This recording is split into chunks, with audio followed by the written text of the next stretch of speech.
Invasão de imóvel após os policiais verem manipulação de drogas é ilegal. Essa decisão se deu no recurso especial 1865-363 do STJ. Mas antes de falarmos sobre essa decisão, vamos fazer uma análise jurídica sobre o caso para que você possa entender melhor. Você que está estudando para concurso, você sabe que o agente público, ele atua em nome da administração, né? Então, por exemplo, um policial militar aqui do Estado do Espírito Santo, ele atua em nome do órgão, né? Qual é o órgão? Polícia Militar. A atuação desse policial, ela reflete a vontade da administração, ou seja, ela traz responsabilidade objetiva para o ente federado ao qual ele está vinculado. O órgão não tem personalidade jurídica. O ente federado ao qual ele está vinculado é o Estado do Espírito Santo. Então, a atuação do agente público reflete a manifestação de vontade do Estado do Espírito Santo. Perceba que o agente público, na sua atuação, ele pratica atos administrativos. E o que são atos administrativos? Diferentemente do contrato, o ato administrativo é uma manifestação de vontade unilateral da administração. Essa manifestação de vontade, ela tem um condão de gerar efeitos jurídicos e até mesmo por isso, ela se submete ao controle do Poder Judiciário. E qual a finalidade dessa manifestação de vontade da administração? Sempre será atender o interesse público. Perceba que quando você está estudando direito administrativo, você leva em consideração dois princípios fundamentais, que é a supremacia do interesse público sobre o privado e a indisponibilidade do interesse público ou inafastabilidade do interesse público. O ato administrativo, ele é composto de elementos. Você não pode esquecer os elementos do ato administrativo que sempre estão nas provas de concurso. Aquele velho mnemônico CONFI FORMOB, que é a competência, a finalidade, a forma, o motivo e o objeto. A competência nada mais é do que o poder conferido ao agente para que ele cumpra determinadas atribuições. A finalidade, ela tem duas. A finalidade geral, que sempre é satisfazer o interesse público, e a finalidade específica, que é aquela que a lei delegou, né, elegeu para aquele ato em específico. Já a forma é o modo de exteriorização do ato. Ou seja, pode ser de forma escrita, pode ser de forma verbal ou de gestual, simbólica, né?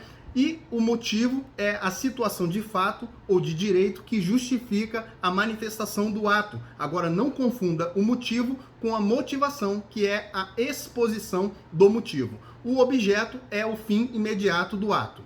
Agora, perceba, falamos aqui que o agente atua em nome da administração, né? Teoria do órgão. A atuação do agente reflete a vontade da administração. Daí que vem a responsabilidade objetiva da administração. Agora, quando você lembra lá do filme do Homem-Aranha, que fala que com grandes poderes vem grandes responsabilidades, na administração pública isso é o inverso. Pelo fato da administração gerir a coisa pública, por ela ter que atender o interesse público, ela tem grandes responsabilidades. E por ter grandes responsabilidades, ela precisa ter poderes para cumprir esse interesse público. E esse poder é delegado ao agente que executa os atos administrativos. Então, o ato da administração, o ato administrativo, ele tem atributos, é um outro fator que você tem que ficar ligado. Por quê? Existe também um mnemônico. Lembra lá daquele professor que brincava da paniquete, aquela mulher chamada Pat, que tem atributos, né? Pat por quê? P de presunção de legitimidade e veracidade, A de autoexecutoriedade, T de tipicidade e I de imperatividade. Então, o que mais importa para a gente aqui, para a nossa análise, é a presunção de legitimidade e veracidade, porque o ato praticado pelo agente público presume-se que ele está em conformidade com a lei e presume-se que ele é verdadeiro. E por que a autoexecutoriedade? A autoexecutoriedade significa que não precisa de uma manifestação do Poder Judiciário. O agente pode executar o ato administrativo independentemente da autorização do Judiciário. Mas aqui temos que colocar uma observação. Existem atos que precisam da manifestação do Poder Judiciário para serem praticados. É reserva de jurisdição. Então, alguns autores entendem que a autoexecutoriedade ela se divide em exigibilidade e executoriedade. Em muitos atos, o agente público vai poder exigir, mas não vai poder executar. A tipicidade, ela é significa que o ato administrativo ele deve estar definido em lei. E a imperatividade significa que o agente vai praticar o ato independentemente da vontade do administrado. Agora que fizemos essa passagem sobre direito administrativo, vamos ao direito constitucional, porque nós estamos no Estado Democrático de Direito. Então, em razão do Estado Democrático de Direito, o Estado também precisa respeitar as regras. Então, existe um rol de direitos fundamentais previsto no artigo 5º da Constituição, e o que interessa para a gente aqui é o inciso 11, artigo 5º, inciso 11 da Constituição, que vai falar do nosso direito de inviolabilidade domiciliar. Ele vai falar o seguinte, que a casa é asilo inviolável, ninguém nela podendo penetrar sem o consentimento do morador. Só que esse é o seu direito, esse seu direito ele se restringe, né? Existem exceções que o Estado vai poder entrar, uma pessoa vai poder entrar no seu domicílio independentemente do seu consentimento. Quais são os casos? Em estado de flagrante delito, desastre, prestar socorro ou por ordem judicial durante o dia. Então perceba que a Constituição ressalva o seu direito de inviolabilidade domiciliar no caso de flagrante delito. E a Constituição fala o que é flagrante delito, Marcelo? Não fala. Para você saber o que é flagrante delito, você vai ter que ir na legislação infraconstitucional. E aí a gente vai lá para o Código de Processo Penal, que vai começar a tratar disso a partir do artigo 301. No 301, ele vai trazer os casos de flagrante obrigatório e flagrante facultativo. Vamos ler aqui. Ele fala aqui, ó. Qualquer do povo poderá, e as autoridades policiais e seus agentes deverão prender quem seja encontrado em flagrante delito. Então, se a pessoa está praticando um crime em flagrante delito, qualquer do povo pode prendê-la. Mas perceba que pode prendê-la, é uma faculdade. Já as autoridades policiais e seus agentes deverão, sob pena de responder aí pelo crime de prevaricação. Perceba que o artigo 301 não mencionou o conceito de flagrante delito. Esse conceito a gente vai encontrar a partir do 302. No 302 ele fala, considera-se em flagrante delito. Inciso 1º, quem está cometendo uma infração penal. Inciso 2º, acaba de cometê-la. Nesses dois casos, o flagrante é próprio. Inciso 3º, é perseguido logo após pela autoridade, pelo ofendido ou por qualquer pessoa em situação que faça presumir ser autor da infração. Esse flagrante é o flagrante impróprio. E o inciso 4º fala, é encontrado logo depois com instrumentos, armas, objetos ou papéis que façam presumir ser autor da infração, flagrante presumido. Então aqui nós temos os casos, né, as hipóteses de flagrante. Aí, o artigo 303, ele traz um outro ponto que vai ser importante para a nossa análise, porque ele fala aqui, ó, nas infrações permanentes, né, os crimes permanentes, entende-se que o agente em flagrante, entende-se o agente em flagrante, enquanto não cessar a permanência. Aqui vem o pulo do gato, porque o crime que foi analisado pelo STJ lá, na decisão do recurso especial, é o crime de tráfico ilícito de drogas, que é o artigo 33 da Lei 11.343 de 2006. Vamos ler o crime. Importar, exportar, remeter, preparar, produzir, fabricar, adquirir, vender, expor à venda, oferecer, ter em depósito, transportar, trazer consigo, guardar, prescrever, ministrar, entregar a consumo ou fornecer drogas, ainda que gratuitamente, sem autorização ou em desacordo com determinação legal ou regulamentar. A pena de reclusão de 5 a 15 anos e pagamento de 500 a 1.500 dias multa. Perceba que aqui nós temos um crime misto alternativo. O que é isso? É um crime que traz vários núcleos do tipo. Núcleo do tipo são os verbos. Qualquer verbo desse configura, consuma-se o crime de tráfico. Né? Se for no mesmo contexto, você vai responder por um único crime. Então você tem aqui verbos que se consumem de imediato, mas também tem verbos que perduram no tempo, né? São permanentes. Então aqui, quando você tem ter em depósito, enquanto você tem a droga no depósito, o crime está se consumando. Então você está em flagrante delito a todo momento, enquanto não cessar essa conduta de ter em depósito. Então aqui nós temos um caso de flagrante que ele perdura no tempo. E aí a gente encaixa no artigo 303, que nas infrações permanentes, entende-se o agente em flagrante delito enquanto não cessar a permanência dessa conduta, beleza? Então aqui vamos analisar agora a decisão do STJ. Dentro do caso concreto. O caso concreto foi o quê? Houve uma denúncia anônima, né, pelo Copom. Essa denúncia chegou às guarnições policiais de que havia pessoas em um determinado local produzindo drogas, né? Manipulando ali a substância da droga ilícita. E aí os policiais fizeram diligências preliminares, identificaram, através de uma porta aberta de uma residência, que não tinha porta, pelo portão, identificaram 2 pessoas manipulando uma substância que aparentemente seria droga. Então os policiais entraram na residência e efetuaram a prisão dessas 2 pessoas.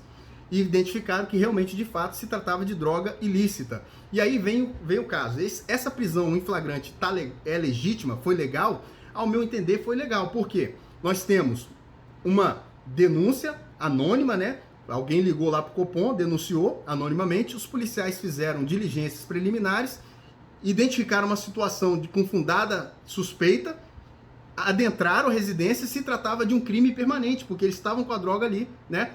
Estava a droga em depósito. Então, efetuaram a prisão e, para mim, tudo correto. Mas o que o STJ vem decidindo? E aí a gente vai precisar analisar primeiramente uma decisão, uma jurisprudência do Supremo Tribunal Federal, do STF, que ele fala o seguinte, que a entrada forçada em domicílio sem mandado judicial, aí leia-se em flagrante delito, só é lícita, mesmo em período noturno, quando amparada em fundadas razões, devidamente justificadas a posteriori. Ou seja, para você entrar sem ordem judicial em flagrante delito, você precisa ter fundadas razões. Só que essas fundadas razões serão justificadas a posteriori. Esse RE aí, recurso especial, ele é um RE número 603616.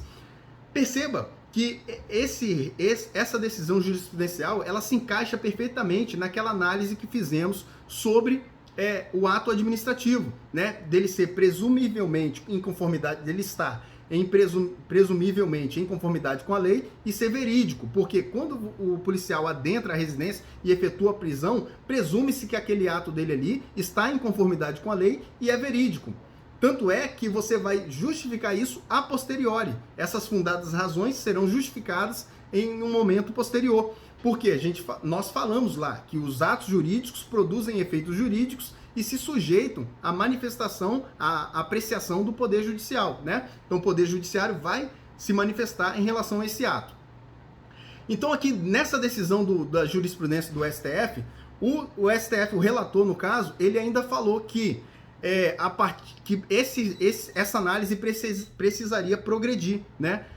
Ele fala aqui que a interpretação jurisprudencial sobre o tema precisa evoluir, trazer mais segurança tanto para o morador, o indivíduo, como para os policiais, porque o morador precisa de mais segurança para evitar a violação indevida na sua residência, e os policiais também precisam de uma segurança porque eles podem estar sujeitos a responder por um crime de invasão domiciliar ou até mesmo por abuso de autoridade.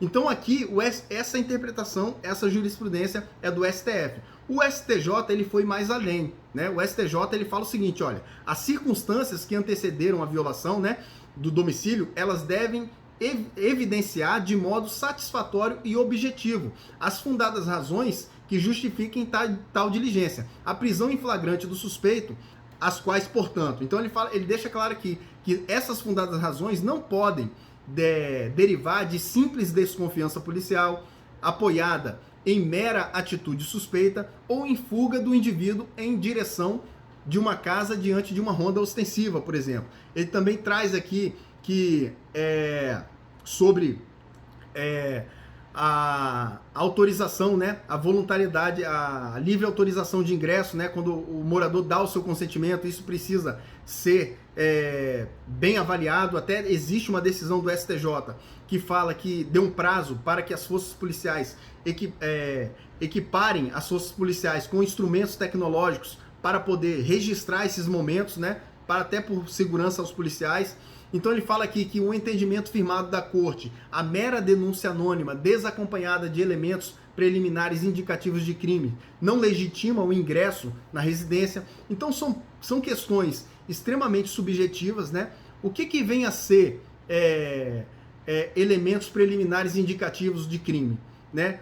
O que vem a ser a fundada razão? Eu acho que essa fundada razão tem que estar com o policial que está ali na ponta. É muito difícil para a polícia agir nesse país, né? É muito difícil para a polícia trabalhar. Por quê? É muito fácil você criar um monte de regras de dentro do escritório. Agora, o policial que está no dia a dia, que está na ponta da lança, ele sabe muito bem o que é uma fundada razão. E a gente tinha que primar pela presunção de legitimidade e veracidade do ato praticado pela autoridade policial, né? Então, assim, se o policial efetuou a prisão e foi comprovado que era droga ilícita, muitas vezes a pessoa que foi presa tem um histórico já de criminalidade, antecedentes, como é que você vai declarar aquela prisão ilegal? Por quê? No caso aqui do recurso especial do STJ, o RESP 1865363, a entrada no domicílio foi considerada ilegal. Então, lembra lá da teoria dos frutos da árvore envenenada? Se a entrada foi ilegal, o objeto colhido dentro da residência, a droga ilícita, comprovadamente ilícita, ela também não pode ser usada para condenar os réus. Por quê? Porque a droga, ela é ilícita, mas ela é decorrente de uma prova ilícita, ou seja, a entrada foi ilícita, então tudo que provém daquela ilicitude do meio utilizado para chegar à prova se torna ilícito também. Então a prova por derivação, ela é ilícita, ela não pode ser utilizada para condenar. É um absurdo, galera, muito, muito absurdo isso, porque fica muito difícil trabalhar como polícia nesse país, né? Então, assim, a gente precisa dar mais autonomia para os policiais, é lógico que as condutas indevidas, né, ilegais, devem ser freadas, né? Mas a gente precisa reconhecer quando o policial agiu licitamente, havia ali uma denúncia anônima, ninguém vai denunciar e colocar o seu nome lá por medo de represália. Então, assim, a maioria das vezes, a notícia levada ao responsável pela delegacia, pelo Copom, ela é uma denúncia anônima, a pessoa não vai querer se identificar. Então, assim, sabe-se que a autoridade policial não pode instaurar inquérito com base em denúncia anônima, ele tem que proceder investigações preliminares. Então, assim, houve uma denúncia anônima, os policiais foram comunicados, fizeram diligências preliminares, identificaram uma atitude suspeita, fundadas razões, adentraram a residência e efetuaram a prisão. Confirmou-se que a droga era ilícita e os rapazes ali foram presos em flagrante delito por crime permanente do artigo 33 da Lei 11.343 de 2006. Então, ao meu ver, não dava para declarar aquela prisão ilegal e relaxar aquela prisão, tá? Mas é a dificuldade do dia a dia, você que quer ser policial vai se acostumando, você vai ter esses problemas aí e a gente tem que se adequar, né? E ficar ligado nas provas de concurso, porque é muito comum eles trazerem essas questões concretas e colocar na sua prova, colocar o caso concreto lá e perguntar se houve ilegalidade da prisão. Então fique ligado nesse caso concreto, pode cair na sua prova, continue firme estudando, tamo junto, um grande abraço.